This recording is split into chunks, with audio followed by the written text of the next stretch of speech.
encore ici ce matin. Ça fait longtemps qu'on s'est vu, mais je sais qu'en esprit, on était ensemble. J'étais très malade pendant un temps. Corona m'a touché, mais Dieu m'a fait grâce. Je suis en bonne santé. Mon épouse aussi était touchée, et une de mes filles. Donc on a passé 3 semaines vraiment dans la souffrance. Mais Dieu est bon, Dieu est merveilleux. Là où les autres n'ont pas pu, il a pu nous faire traverser ce désert. Alors je ne peux que lui rendre grâce. Amen, amen. On va commencer. Bien-aimés dans le Seigneur, notre objectif est de remporter la course pour atteindre la destinée. Celle d'être avec notre Seigneur, là où il est allé nous préparer une place. La Bible me dit qu'il reviendra et il nous prendra avec lui pour que nous soyons là où il est. Amen. Je voudrais ce matin vous parler d'un sujet important. C'est un sujet, il faut vraiment tirer attention dessus, bien-aimés dans le Seigneur, sinon nous allons rater. Nous allons rater notre course. Nous n'irons pas là où notre Seigneur est. Eh bien, il s'agit des bonnes choses qui empêchent les gens d'entrer au paradis. Les bonnes choses qui empêchent les gens d'entrer au paradis. S'il y a un message que le Saint-Esprit voudrait que nous entendions, je suis certain que c'est celui-ci. J'en suis certain. Vous savez, bien aimés, certains croyants seront exclus du paradis, non pas à cause des mauvaises choses qu'ils ont faites, mais à cause du fait qu'ils se sont tellement préoccupés à faire le bien. Des choses tout à fait légitimes, qu'ils ont négligé les choses très importantes, qu'ils ont négligé les choses qui comptent vraiment, les choses bonnes en soi, mais qui nous empêchent d'entrer au paradis. Nous sommes devenus tellement accaparés par le souci du moment. Nous sommes littéralement, nous passons plus de temps pour les choses qui sont vaines, des choses qui ne sont pas profondes, des choses qui ne nous aident pas spirituellement. Nous nous sommes donné la peine d'avancer dans notre carrière. Nous nous sommes donné la peine de subvenir aux besoins de nos familles. Nous nous sommes donné la peine de construire. Nous nous sommes donné tellement de peine. Mais nos priorités sont toutes en désordre. La parole de Dieu nous dit dans Matthieu 6 au verset 33, « Cherchez premièrement le royaume et la justice de Dieu, et toutes ces choses vous seront données par-dessus. » Bien-aimés dans le Seigneur, ce sont les paroles du Christ. Il ne s'agit pas d'une suggestion, il s'agit d'un commandement. Ce n'est pas une suggestion. Jésus promet, il dit, si vous cherchez premièrement le Seigneur, il s'occupera de toutes les choses pour lesquelles vous travaillez. Mais vous devez le mettre en premier. La parole de Dieu encore nous dit, en Colossiens 3, versets 2 à 3, affectionnez-vous, Colossiens 3, 2, 3, affectionnez-vous aux choses d'en haut et non à celles qui sont sur la terre. Car vous êtes morts et votre vie est cachée avec Christ en Dieu. À nouveau, mon frère, à nouveau, ma sœur, ce n'est pas une suggestion, c'est un commandement. En d'autres termes, la parole de Dieu nous dit de nous souder avec attention, comme le fer, comme le béton armé, sur les choses de Dieu. Que cela soit permanent, que cela ne change pas.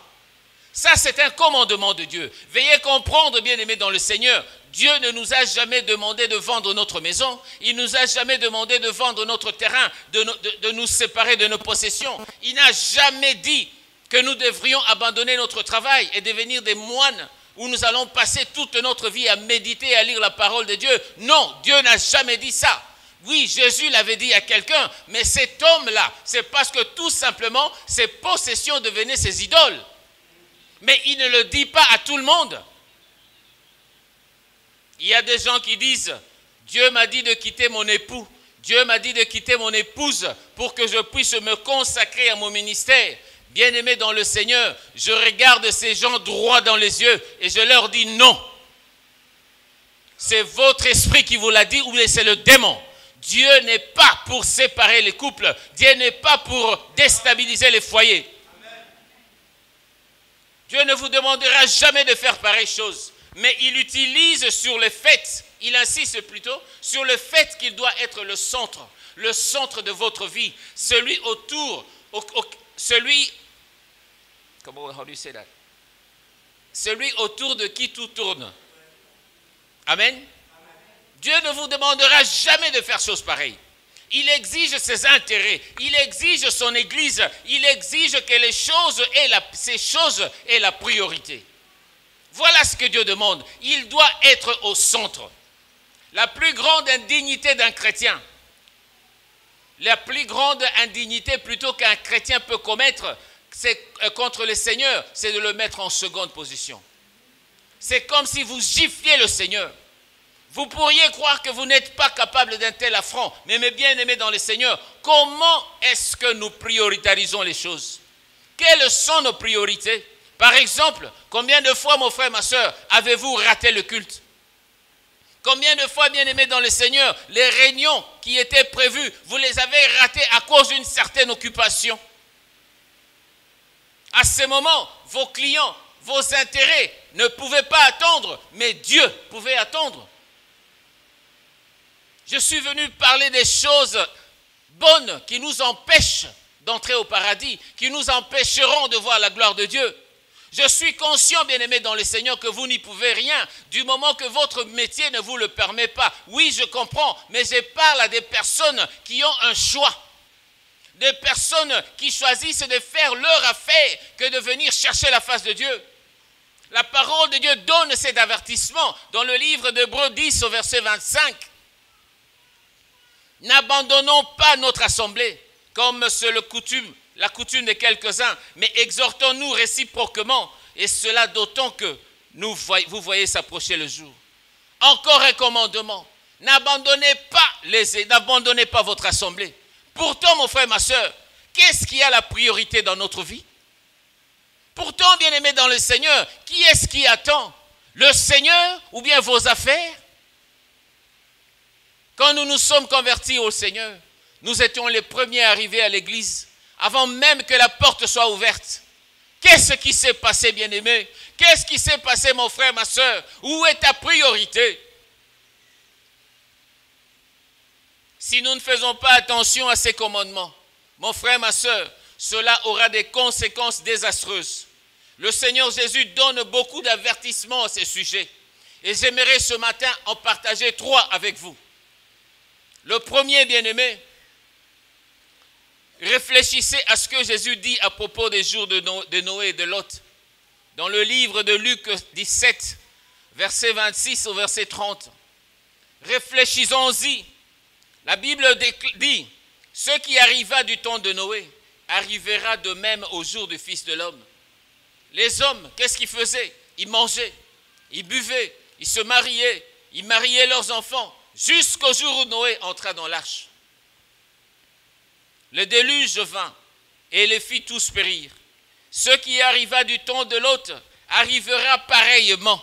Les hommes, qu'est-ce qu'ils faisaient encore? Ils mangeaient, ils buvaient, ils achetaient, ils vendaient, ils plantaient, ils bâtissaient.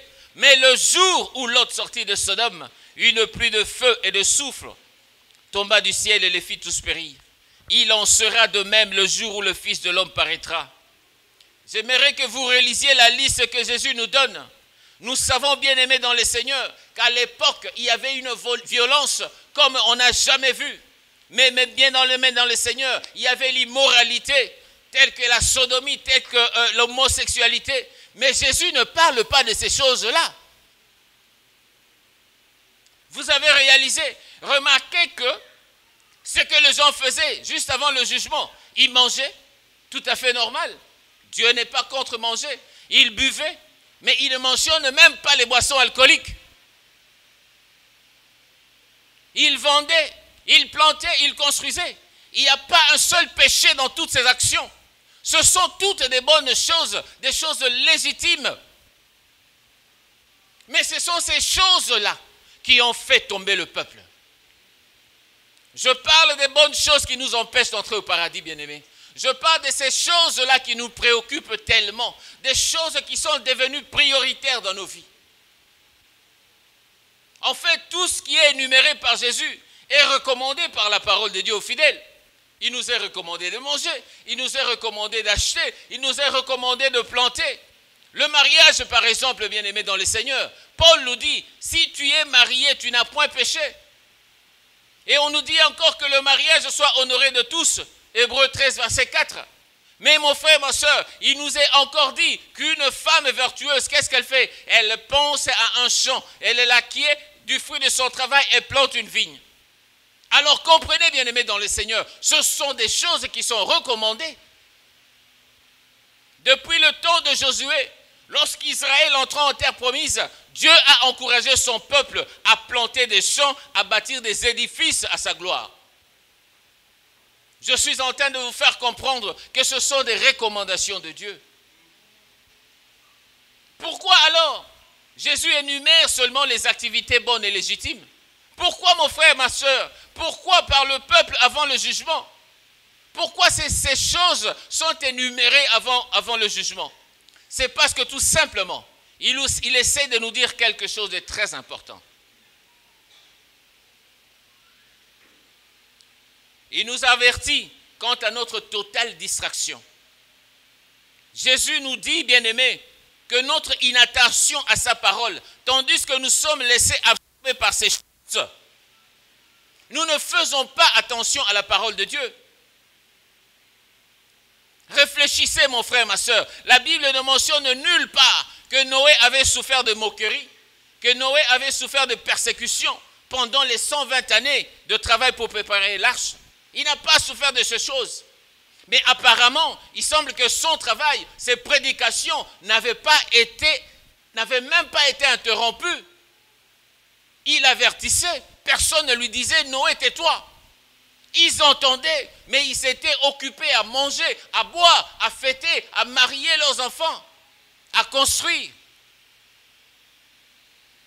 Dieu nous dit, bien-aimés dans le Seigneur, oui, il y avait la violence et la corruption à ce moment, mais la majorité des gens étaient tellement absorbés par leurs occupations bonnes et légitimes qu'ils n'avaient plus le temps de réfléchir aux avertissements de Noé.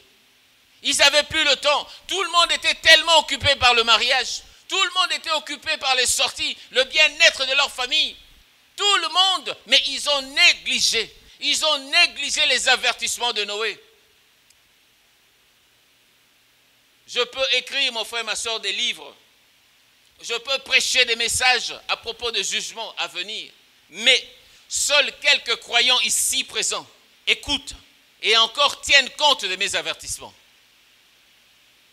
Je ne suis pas venu faire peur au peuple de Dieu, mais je voudrais seulement qu'on se réveille de cette léthargie du monde,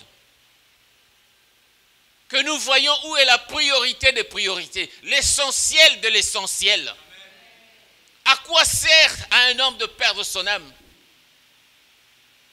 De gagner le monde, je voulais dire. À quoi ça me sert d'avoir des véhicules? À quoi ça me sert d'avoir des maisons? À quoi ça me sert de marier tous mes enfants si je perds mon âme? Ce sont des bonnes choses. Dieu ne me reproche pas de m'acheter des maisons. Dieu ne me reproche pas de construire. Mais il me dit, je dois être sa priorité.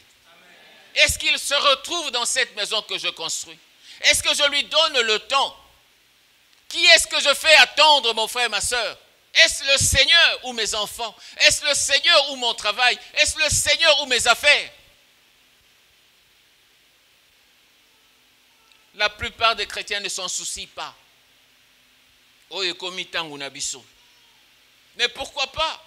Mais c'est parce qu'ils sont occupés par leur propre plan de mariage. Nous sommes occupés par nos propres intérêts. Nous n'avons pas le temps d'écouter les messages qui viennent du Seigneur. Oui, nous les écoutons, mais est-ce que nous les mettons en pratique? Écouter, c'est bon. Comprendre, c'est bon. Mais encore faut-il mettre en pratique ce que l'on nous dit. Ce sont des avertissements, bien-aimés dans le Seigneur. Toute parole est bonne pour enseigner, pour corriger. Il en sera de même le jour où le Fils de l'homme paraîtra. Luc 17, verset 30. il en sera de même, bien-aimés dans le Seigneur. Jésus nous avertit, la dernière génération sera pareille. Notre génération elle est pareille d'ailleurs. Nous sommes tous occupés, nous sommes accaparés par nos propres intérêts, que nous écartons les intérêts de Dieu. Ce genre de message, il est difficile qu'on dise Amen. Il est très difficile qu'on dise Amen. Je voudrais interpeller quelqu'un ce matin. Que tes priorités changent. Il est ainsi depuis des siècles. Beaucoup de gens se croient sur le chemin du paradis, mais semaine après semaine, ils négligent la maison de Dieu. Semaine après semaine, on néglige la parole, on néglige la louange. Pourtant, nous croyons ne pas pécher. Dans le livre de Jérémie, au chapitre 2, du verset 31 au verset 36, je ne vais pas tout le lire, je vais prendre quelques morceaux. La Bible dit, « Hommes de cette génération, considérez la parole de l'Éternel. » Au verset 32, « Et mon peuple m'a oublié depuis des jours sans nombre. » Et au verset 35, « Malgré cela tu dis, oui, je suis innocente. Certainement sa colère s'est détournée de moi. Voici, je vais contester avec toi, parce que tu dis, je n'ai point péché. » Mon frère, ma soeur, de telles personnes font peut-être de bonnes choses, mais le Seigneur n'est pas à la première place. S'il l'était, il ne l'écarterait pas de la sorte. S'il l'était, il trouverait du temps pour lui. Je n'attends pas, Amen. Je n'en attends pas. Je voudrais tout simplement que cela peut naître votre esprit. Je voudrais tout simplement que cela vous révolutionne. Dieu doit être au centre de toutes choses. Si je vis, c'est parce qu'il est là. Cette chanson, Masi Azali, c'est quoi? Asekwisi bomo inanga, sokinga inakopema. Si je respire, c'est pour sa gloire. Si je vis, c'est pour sa gloire. Il doit être le centre de ma vie. La priorité des priorités. L'essentiel de l'essentiel. Toutes choses passeront. Mais Jésus, la parole, ne demeurera jamais. Alors pourquoi est-ce que je m'attarde à ces choses-là? J'aime bien dire à mes enfants quand ils demandent de leur acheter un téléphone. Bon, papa, il y a les nouveaux iPhone, les nouveaux Samsung et tout et tout. Je leur raconte comment nous, à l'époque, dans les années 90, dans les années 80 d'ailleurs, je crois, Télécell, c'était un téléphone grand comme ça. Il était grand, hein, et on ne pouvait pas... Mais vous voyez comment tout le monde, l'engouement pour avoir le Télécell, tout le monde fouillait, tout le monde voulait en avoir. Télécell est parti, on a eu des Motorola gros comme ça qui s'ouvraient. Tout le monde en voulait. Mais qu'est-ce que nous poursuivons dans ce monde? Qu'est-ce que nous poursuivons?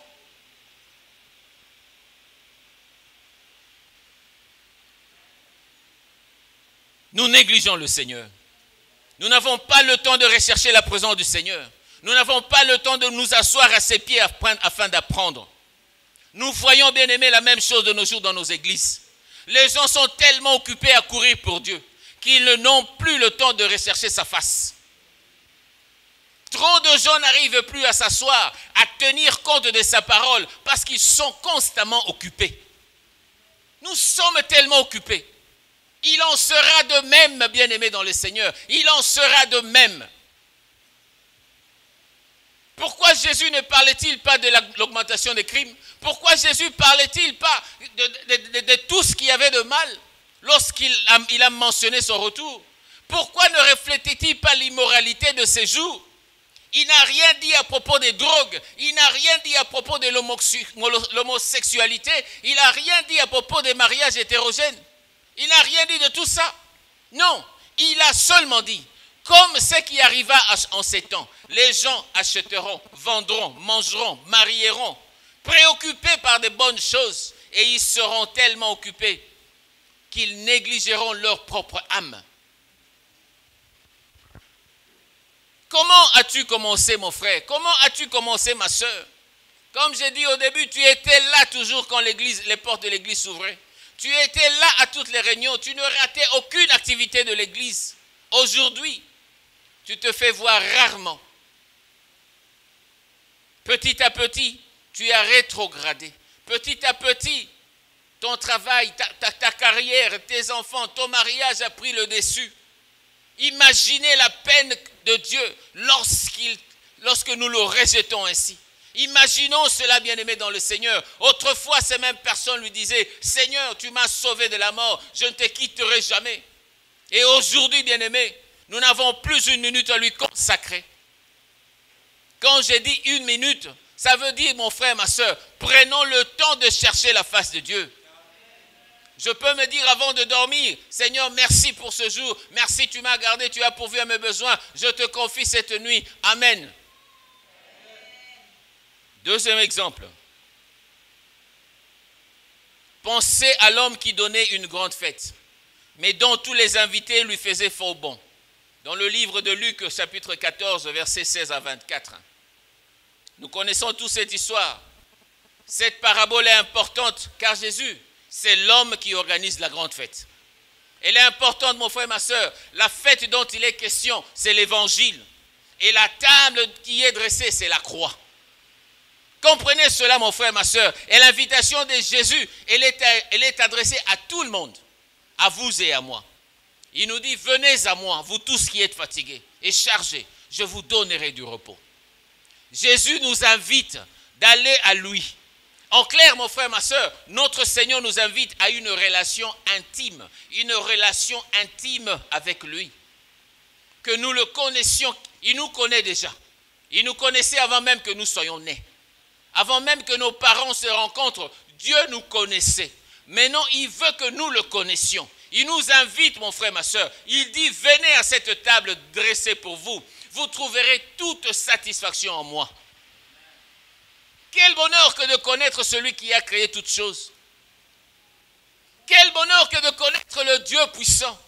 Celui qui connaît nos lendemains. Celui qui tient nos vies entre ses mains. Quel bonheur que de le connaître et qu'il soit le centre de ma vie. Comprenez, mon frère, ma soeur, que Jésus a déjà accompli tout ce qui était nécessaire afin de nous donner entière satisfaction. Il a accompli, il nous a donné le triomphe dans cette vie où nous vivons.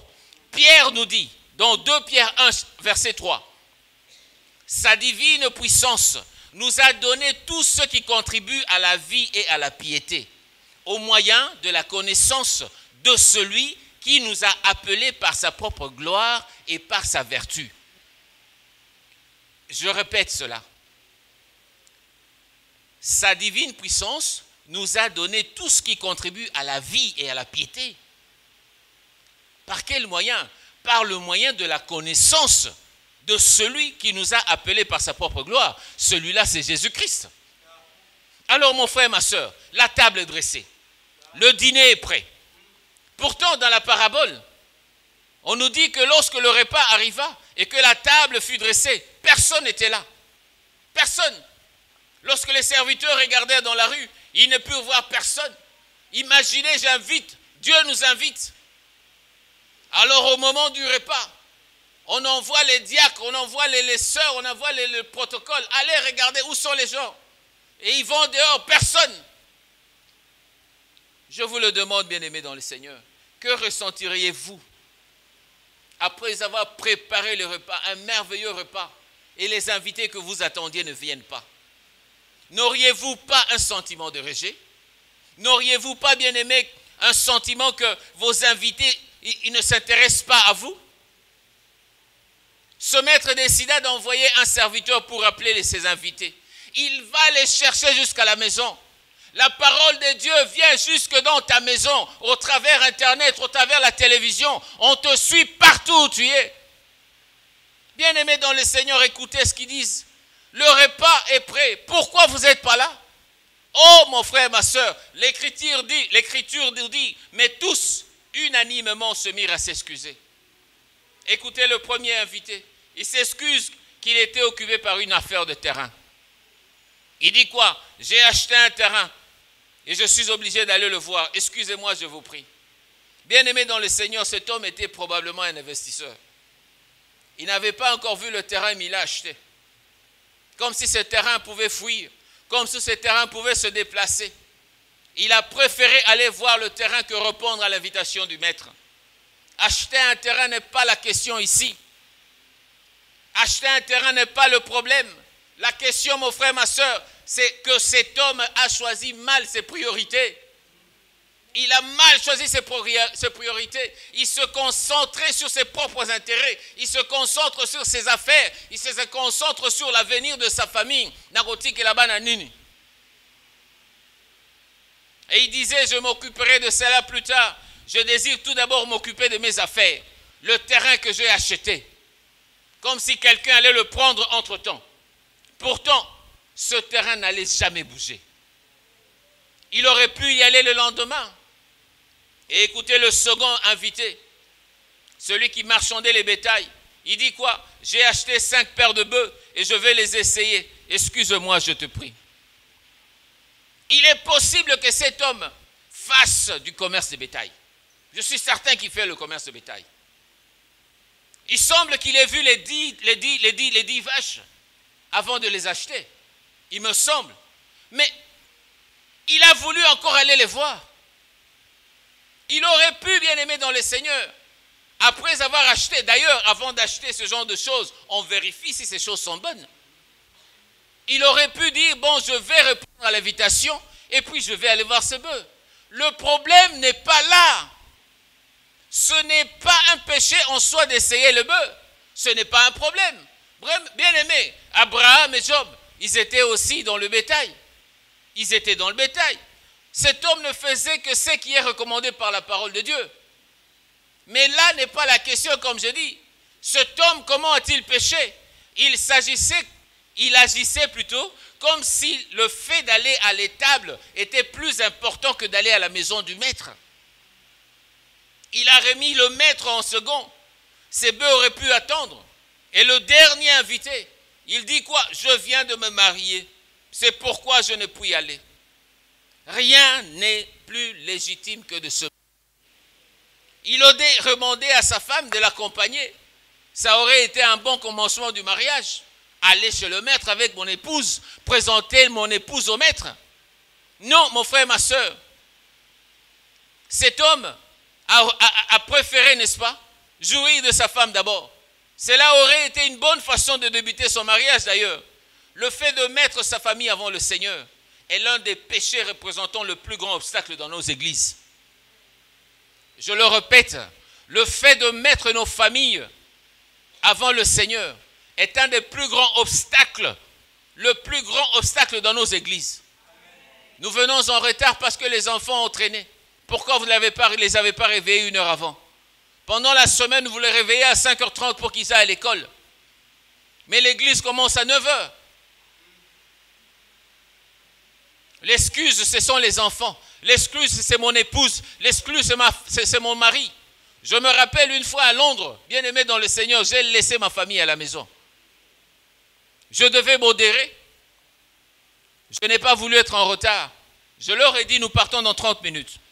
Ils ont traîné. J'ai dit, nous partons dans 15 minutes. Ils ont traîné. Je suis entré dans la voiture, je suis parti. Mon épouse m'a rejoint plus tard en taxi. Elle était fâchée comme vous n'avez pas idée. Après le culte, elle continuait à bouder. Ah ben, je lui ai dit, j'ai choisi. Soit je désobéis au Seigneur, soit je te désobéis à toi. Et le Seigneur, à qui j'ai obéi, il a arrangé son cœur. Il s'occupe de mes affaires quand j'occupe de ses affaires.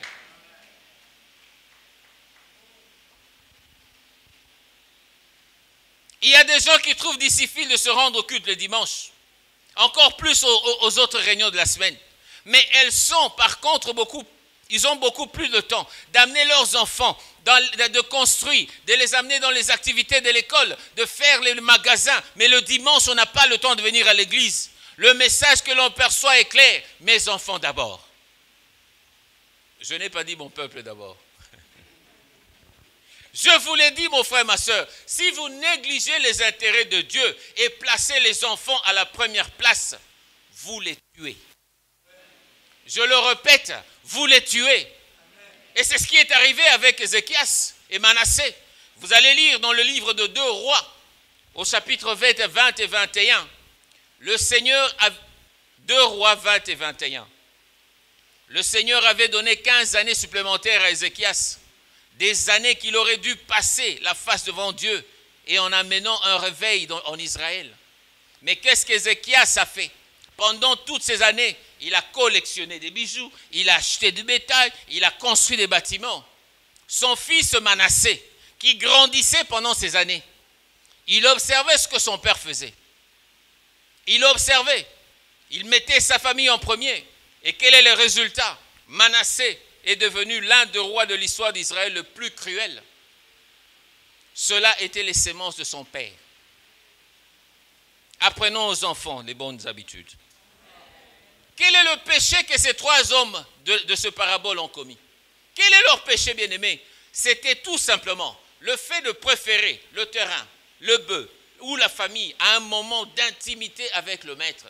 Oh, mon frère, ma soeur, il faut jalouser les moments que nous passons avec notre Dieu. Rien n'est plus important. Je suis heureux quand on me dit d'aller dans la maison de l'Éternel. Rien n'est plus important que ces moments que je partage avec mon Dieu, que je partage avec mon Créateur, que je partage avec celui qui connaît mes lendemains. Oh, mon frère, ma soeur, il connaît mes lendemains. Pourquoi est-ce que j'irai ailleurs? Je préfère passer 1000 ans à côté de mon Dieu que passer à acheter des maisons, que passer à être connu, que défendre même, comment on dit, ma réputation. Que ma réputation soit bonne auprès de mon Dieu. Auprès des hommes, ce n'est pas mon problème. Rappelez-vous, mon frère, leurs activités. Leurs activités n'étaient pas mauvaises en soi, mais leurs actions devenaient péchés.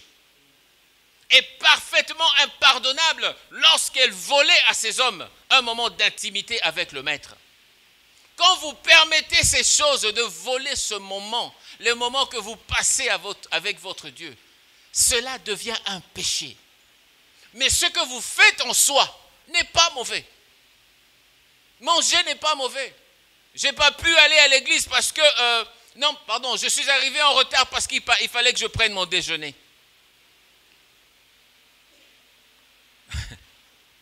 Le déjeuner était plus important. Dieu pouvait attendre. Laissez-moi vous faire une autre déclaration importante. Vous n'aimez pas vraiment Jésus si vous ne jalousez pas le temps que vous lui réservez. Combien de fois quand on était fiancés, on avait hâte de se rencontrer. Et un petit retard, c'était un problème. Mais Jésus qui t'aime, Jésus qui t'a aimé avant même que tu le connaisses, tu le fais attendre. Il faut arriver au point où, bien aimé, où tout est considéré comme une intrusion. Il faut considérer toute autre chose comme une ingérence, si cela vous vole un moment précieux dans la présence de Jésus. Il faut considérer cela comme ça. Que se passe-t-il lorsque le maître est négligé? Qu'est-ce qui se passe? Il devient fâché. Et qu'est-ce qu'il dit dans Luc 14, verset 24? Car je vous le dis, aucun de ces hommes qui avaient été invités ne goûtera mon repas. Voilà la réaction du maître. En d'autres mots, il dit quoi? Monsieur, vous m'avez montré que vous êtes trop occupé pour moi. Vous m'avez montré que votre travail, votre famille, vos terres sont avant moi. Vous ne voulez pas dîner avec moi et apprendre à me connaître. Bien-aimé, dîner avec le maître. On aura des moments où on va se parler. On va poser des questions au maître. Mais maître, comment vous allez? Comment vous avez fait ceci? Nous le connaîtrons intimement. Et il dit, vous ne passerez jamais ma porte. De même, bien-aimé dans les Seigneurs, beaucoup viendront à Jésus. Beaucoup viendront à Jésus lui disant, Seigneur, nous avons fait des grandes œuvres en ton nom. Nous avons chassé les démons, nous avons guéri les malades. Tout pour ta gloire. Mais Jésus répondra, ce sont des bonnes choses, mais je ne vous ai jamais connu. Vous étiez trop occupés à rechercher l'intimité avec moi. Toutes ces choses, ces bonnes choses, ont été accomplies en vain. Éloignez-vous de moi, étrangers. Oh, quand je pense à ça, je n'aimerais pas qu'un jour, ce jour, le Seigneur me dise, je ne t'ai pas connu, Franck. Quand je réalise ma vie, je dis, Seigneur, je ne veux pas que ce jour tu me dises que tu ne m'as jamais connu. Que ces bonnes choses ne m'empêchent pas d'entrer dans ta présence. Que ces bonnes choses ne m'empêchent pas d'entrer au paradis. Ce sont des bonnes choses, bien-aimés, mais c'est des distractions. Troisième exemple, finalement. Un nombre important de personnes qui devaient participer aux noces n'y seront pas. Matthieu 25, versets 1 à 13. C'est la parabole des 10 vierges que nous connaissons tous. La Bible dit, seules 5 vierges avaient de l'huile dans leur lampe lorsque l'époux vint les chercher. Les 5 autres, elles furent exclues des noces car elles étaient allées à la recherche d'huile lorsque l'époux arriva. Étant donné que les 10 vierges de cette parabole représentent l'Église, est-ce que cela veut dire que ce sera la moitié de l'Église seulement qui entrera avec l'époux? Je ne sais pas. Mais je sais que nous ferons bien d'écouter ce que Jésus veut nous dire. Le fait que les 10 vierges somnolaient et dormaient jusqu'à minuit, ça ne cause pas de problème. Dormir, ce n'est pas un problème. Mais, bien aimé, premièrement, celles qui avaient de l'huile pouvaient dormir en paix parce qu'elles avaient de l'huile qui pouvait tenir jusqu'au matin. Amen. Deuxièmement, l'huile qui généralement attire notre attention. Parce que quand on prêche souvent sur ce parabole, on parle souvent de l'huile. Elle nous fait passer à côté d'un aspect important. L'huile n'est pas au cœur de la parabole. Comprenez cela, mes bien-aimés dans le Seigneur. Voyez-vous, dès le moment où les vierges ont trouvé l'huile, qu'est-ce qu'elles ont fait? Elles sont revenues et se sont mises à frapper à la porte en disant, Seigneur, Seigneur, ouvre-nous. Mais que leur dit le Seigneur? Il ne leur a pas demandé d'où elles venaient. Il ne leur a pas demandé pourquoi est-ce que vous aviez manqué de l'huile. Non. Il ne leur a pas demandé pourquoi vous êtes en retard. Il n'a dit aucune de ces choses. Mon frère, ma soeur, il a dit clairement, je vous le dis en vérité, je ne vous connais pas. Matthieu 25, verset 12. C'est ce qu'il leur a dit. Il a dit, je ne vous connais pas. Il ne vous connaît pas. Voilà le cœur de la parabole. Le maître leur a dit, le Seigneur, l'époux leur a dit, je ne vous connais pas. C'est ça le cœur de la parabole. Certainement, Jésus sait qui nous sommes. Il nous connaît. Il nous connaît par nos noms. Il est omniscient. Il voit toutes choses. Il sait tout. Mais il ne s'agit pas de ce type de connaissance dans cette parabole. Ce n'est pas de cette connaissance qu'il s'agit. Jésus te dit, Jésus nous dit, vous ne m'avez jamais pris au sérieux. Vous ne m'avez jamais mis à la première place. Et cela ne ressemble pas à ce que j'attends de mon épouse. Voilà ce que Jésus nous dit. Vous n'avez pas cette relation à cœur. Vous m'avez négligé. Je ne peux pas reconnaître votre style de marche. Je ne peux pas vous accepter à mes noces. Que négliges-tu dans la vie, mon frère, ma soeur? Vous prenez toutes choses à la légère. Dieu va comprendre. Ce jour-là, il ne va pas te demander qu'est-ce qui s'est passé. Il te dira, je ne te connais pas. Bien-aimés dans le Seigneur, est-ce que vous connaissez Jésus dans votre lieu secret autant qu'à l'église? Est-ce que vous le connaissez à la maison autant que vous le connaissez ici? Combien de moments d'intimité partagez-vous avec le Seigneur en dehors de l'église? Je vous l'ai dit, il est omnipotent, il est omniscient, il est omniprésent, il voit toutes choses. Quel est le degré de relation avec votre Père, avec votre Seigneur, votre Sauveur? Je parle à des personnes qui ont connu Dieu. Je parle à des personnes qui ont donné leur vie à Jésus. Est-il le centre de votre vie? Je parle à des personnes qui ont connu la puissance du Saint-Esprit. Des gens qui se sont engagés à aimer, à servir Jésus jusqu'à la mort. Mais qui se sont détournés vers l'égoïsme, le matérialisme et leurs propres intérêts. Dites-moi mon frère, dites-moi ma soeur, comment pouvez-vous vous attendre au retour de Jésus si vous êtes tous accaparés par les bonnes choses de ce monde? Comment? Le culte commence à 9h. On vous a donné rendez-vous à 9h30. Non, ou plutôt à 9h10. Vous vous dites quoi? Non, je vais d'abord à mon rendez-vous. Je reviendrai au culte après. Vous savez, la bénédiction de 9h, elle n'est pas comparable à celle de 9h10.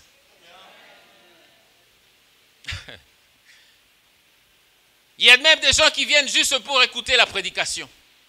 Vous avez raté une bonne partie. La louange, l'adoration, ça fait partie du culte. On ne dit pas je fais une partie, une autre je laisse. Non, Dieu n'attend pas. Il a dit, nous avons fixé rendez-vous. Vous savez, quand vous fixez rendez-vous à Dieu, il répond. Demandez à Gédéon, il vous dira. Gédéon lui a dit, Père, attends-moi ici, j'arrive. Dieu l'a attendu. Nous avons fixé rendez-vous à 9h. Dieu est là. Déjà à 9h, il est là. Et toi, tu es où à 9h? Dieu t'attend. Ce jour-là, il te dira, je ne te connais pas. Je le dis à nouveau avec amour. Beaucoup d'entre nous qui écoutez ce message n'y arriveront pas. Sauf si nous faisons cet engagement dès aujourd'hui. Sauf si nous prenons des résolutions dès aujourd'hui. Si Jésus n'est pas votre premier souci, si votre attention n'est pas tournée vers lui, vers son église, vers sa parole, vers ses intérêts, vous ne pouvez pas être son disciple. Vous ne pouvez pas être son disciple. Ça serait mieux, bien-aimé dans le Seigneur, pour vous d'être un pauvre sans logis que d'être un tel hypocrite. Alors ce matin, je t'invite, mon frère, ma soeur, de reprendre cet engagement. Tu dois décider aujourd'hui, Seigneur, j'ai compris que tu dois être le centre de ma vie. J'ai négligé ta parole. J'ai négligé le royaume des cieux. La Bible nous dit, cherchez d'abord le royaume des cieux et le reste vous sera donné. Je ne cherche pas des bénédictions. Dieu me dit que les bénédictions me poursuivront. Mais il faudrait que je sois d'abord dans cet environnement-là. Tout nous a été donné. Tout a été accompli à la croix. La table est dressée. Le maître t'invite encore ce matin. Là où tu es, si tu veux te mettre debout. Et j'invite le peuple de Dieu à répéter après moi. Seigneur Jésus, à partir de ce moment, je m'engage à faire de toi le centre de ma vie. Tout le reste passera après toi. Je veux faire de notre relation la première de mes priorités. Tu es tout pour moi, Jésus. Et je sais qu'autrement, tout sera vain. Aide-moi à tenir mon engagement. À désirer davantage prendre du temps avec toi. Commence à prier là où tu es, mon frère, ma soeur. Dis à Jésus qu'il est désormais ta priorité. Accorde-lui toutes choses dans ta vie.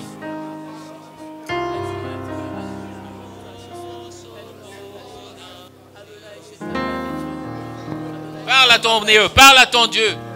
Dis-lui encore ce matin, Seigneur, c'est vrai que j'ai négligé ton royaume.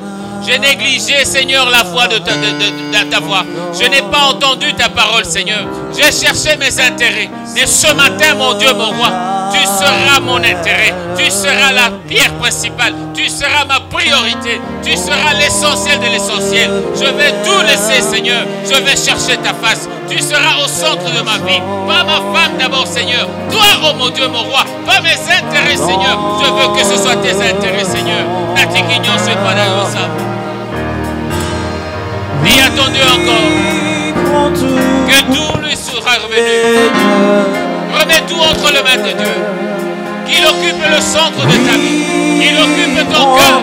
Les recoins de ton cœur. Dis-le-lui encore, mon frère, ma soeur. Nous voulons tous atteindre notre destinée. Nous voulons tous entrer en paradis.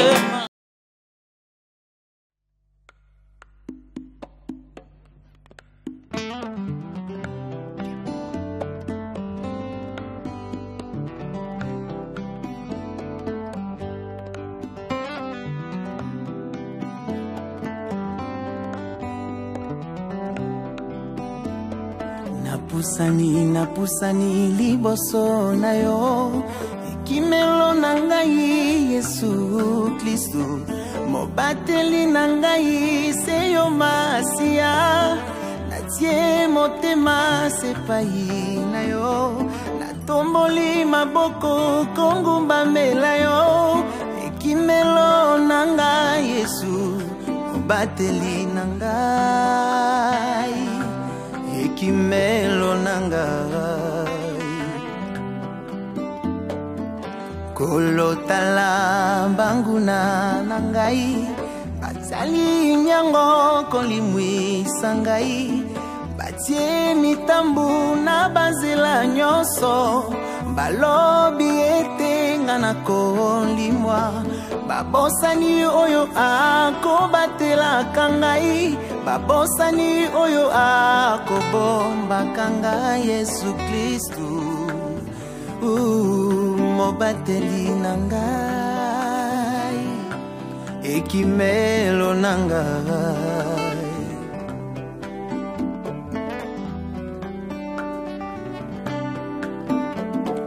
nakumisi yo na ngumbameli yo mobateli na ngai akolalaka te mokengeli na ngai akonimbaka te nani akobotolanga na maboko na yo bomoi na ngai esimbami na yo ebombamelo na ngai Yesu mobateli na ngai ekimelo na ngai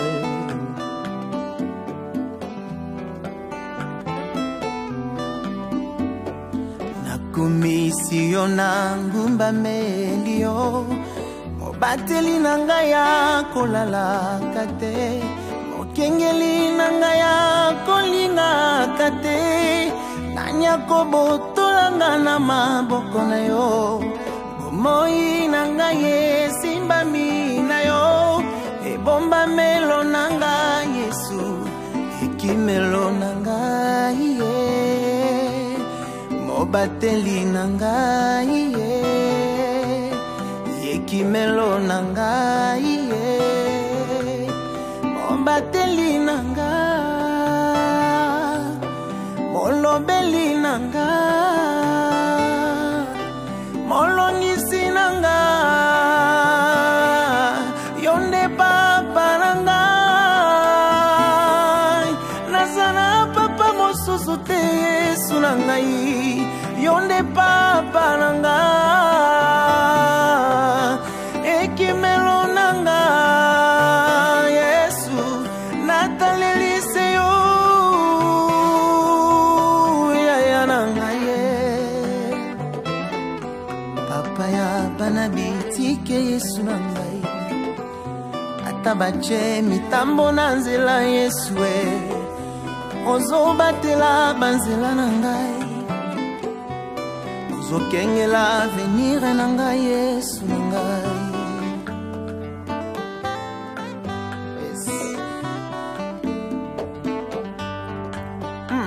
pomobimba na ngai ezangolu oza nyonso na ngai Jésus pomobimba na ngai ezangolu oza pomobimba na ngai ezangolu oza nyonso na ngai Yesu pomobimba na ngai ezangolu oza nyonso na ngai papa na ngai pomobimba na ngai ezangolu oza nyonso na ngai mobimba na ngai ezangolu na o Jésus. Si je vis encore sur cette terre, et ça pour la grâce et faveur dans la vie. Alors je suis reconnaissant, Seigneur. Merci pour ta grâce. Merci pour tout ce que